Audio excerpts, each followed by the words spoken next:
अंतर्राष्ट्रीय राजनीति में एक बार फिर से हलचल है और वजह है अमेरिका और ईरान के बीच चल रहा तनाव। अमेरिकी राष्ट्रपति डोनाल्ड ट्रंप ने एक ऐसा दावा किया है जिसे सुनकर हर कोई हैरान है। ट्रंप ने कहा कि अगर अमेरिका चाहता तो वो ईरान के सर्वोच्च नेता अली खamenei के अंतिम संस्कार के दौरान वहां मौजूद ईरान की पूरी लीडरशिप को एक ही हमले में खत्म कर सकता था। अब आप सोच रहे होंगे कि अगर ऐसा था तो फिर अमेरिका ने हमला किया क्यों नहीं। इसका जवाब खुद डोनाल्ड ट्रंप ने दिया है। ट्रंप का कहना है कि उन्होंने ऐसा सिर्फ इसलिए नहीं किया ताकि ईरान के साथ न्यूक्लियर डील को लेकर बातचीत का रास्ता खुला रहे। ट्रंप के शब्दों में कहें तो अगर हम उन सब को एक ही शॉट में खत्म कर देते तो फिर हमारे पास बात करने के लिए कोई नहीं बचता। यानी अमेरिका अभी भी कूटनीति यानी बातचीत के जरिए मसले को सुलझाना चाहता है। इसी दौरान न्यूज आउटलेट एक्सियोस से बात करते हुए ट्रंप ने एक और दिलचस्प बात कही। उन्होंने कहा कि अली खamenei के अंतिम संस्कार में लोगों को रोते देख उन्हें हैरानी हुई। ट्रंप ने कहा, मुझे लगा था कि लोग उससे नफरत करते हैं, शायद ये आंसू भी नकली हों।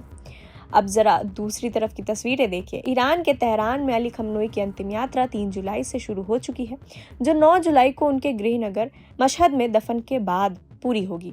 ट्रंप ने यहाँ एक दावा कर दिया कि उन्होंने ईरान को पूरी तरह झुका दिया है और वे अब समझौता करने के लिए बेताब हैं। ट्रंप ने यह भी कहा कि हमने उन्हें अंतिम संस्कार के लिए 1 हफ्ते का वक्त दिया क्योंकि हम अच्छे हैं।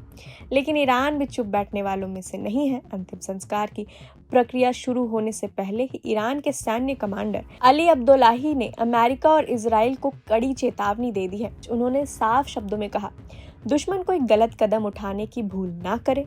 अगर ईरान पर हमला हुआ या किसी तरह की आक्रामकता दिखाई गई तो हमारी सेनाएं इसका बेहद करारा जवाब देंगी। स्थिति ये है कि एक तरफ अमेरिका अपनी सैन्य ताकत का हवाला देकर बातचीत पर जोर दे रहा है तो दूसरी तरफ ईरान ने अपनी सुरक्षा और सैन्य तैयारी को लेकर तेवर सख्त कर दिए हैं। अब देखना ये होगा कि आने वाले दिनों में क्या ये दोनों देश किसी समझौते पर पहुंचते हैं या फिर तनाव की ये आग और भड़केगी।